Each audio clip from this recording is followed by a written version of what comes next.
Welcome to The Explainer. Today, we're breaking down the geopolitical earthquake that's shaking the entire Middle East, as a long, cold shadow war between two regional titans has just burst into open flame. Okay, so let's dive right in. For a brief, hopeful moment, a fragile peace actually existed between two ancient rivals. But that peace has just been shattered. And over the next few minutes, we're going to explain exactly how it all fell apart and why it matters so much. And it all happened so fast. A huge, coordinated attack, a decapitation strike against the leadership, and then a furious, widespread retaliation. Now, this crazy escalation might feel like it came out of nowhere, but the truth is, the seeds for this conflict were planted over 1,000 years ago. To really understand today's missile strikes and these massive power plays, we need to go back, way back to the very beginning. We need to look at what is, for all intents and purposes, the world's oldest and most consequential corporate secession dispute. And thinking about it that way, like a corporate power struggle, that's absolutely key. It cuts right through all the noise. See, this was never just about faith. It was about power. It was about legitimacy. It was about who gets to be in charge. So, that one single disagreement over who should take over, all those centuries ago, completely fractured the Islamic world. It created two powerful and distinct identities, Sunni and Shia, which brings us right to the two powers at the heart of our story today, Saudi Arabia and Iran. And the core differences, well, they go way deeper than just that initial religious split. I mean, just look at this. We're talking about different ethnicities, different languages, and totally different systems of government. On one side, you have Saudi Arabia, an Arab monarchy, the heartland of Sunni Islam.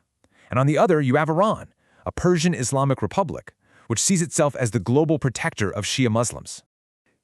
This is a point that gets missed so often in the West, but it is absolutely critical. This fundamental ethnic and linguistic divide runs deep, and it shapes everything about them, their culture, their histories, their entire worldview. They are not the same. So, how did this ancient rivalry actually play out in our modern era? Well, for decades, it was a Cold War. But this wasn't fought with spies and trench coats. Nope, this was fought in a very 21st century way. Just think of it like this. Riyadh and Tehran were the players, sitting comfortably at home, holding the controllers. But the game itself, that was being played out in places like Yemen, Syria, and Lebanon. They fought their wars from a distance, totally devastating other nations while keeping their own core infrastructure safe and sound. But then, in 2023, the script completely flipped. Saudi Arabia, driven by Crown Prince Mohammed bin Salman's absolutely massive economic plan to pivot the kingdom away from oil, made a pretty cold calculation. Peace was way more profitable than war. Yeah, if you want to build these futuristic cities and totally rewire your economy, you need global capital. And global capital absolutely hates regional instability.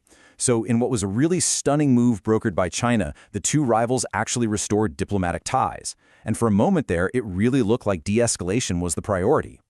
Well, that fragile peace, the one built on pure economic pragmatism, was violently shattered at the end of February 2026. The scale of this attack was just unprecedented. The stated goal from the U.S. was to completely dismantle Iran's nuclear and missile capabilities. And these strikes weren't just on some military sites out in the desert, they hit the very center of Tehran. And that was the moment that rewrote all the rules for the entire region. The death of the absolute leader, a man who had been in power for decades, sent shockwaves not just through Iran, but all across the globe. And of course, it triggered a desperate, widespread Iranian retaliation. So, facing an existential threat, a now decapitated Iran just lashed out. It fired dozens of missiles and drones all across the Gulf, hitting U.S. military bases and allied countries from Jordan to the UAE. But as you can see, one target on this list, Saudi Arabia, would turn out to be a fatal diplomatic miscalculation. Okay, and this is the crucial point right here. By firing at Saudi Arabia, Iran attacked the one nation that had been trying to act as its diplomatic shield. Riyadh had even closed its airspace to prevent attacks on Iran. The strike was seen as a profound betrayal, and it led to a furious and immediate reversal of Saudi policy. So what do you do if you're Saudi Arabia in that moment? Your biggest rival is crippled, its leadership is in chaos, and they just threw your peace efforts right back in your face. Well, Riyadh suddenly saw a once-in-a-generation opportunity to change the regional balance of power for good. In the aftermath of the attack, everything changed. With Iran on its knees, a huge power vacuum opened up across the Middle East, and as we all know, nature and geopolitics abhors a vacuum. The kingdom is not waiting around. It is moving swiftly and decisively to fill that void. And we can see this playing out most clearly in Yemen, the site of their longest and most painful proxy war against Iranian-backed forces. This was just a brilliant piece of strategic maneuvering. First, they capitalized on Iran's weakness, knowing full well it couldn't support its allies. Then, they moved to neutralize their own rivals within the anti-Houthi coalition. And finally, they consolidated control, effectively winning that long proxy war by default.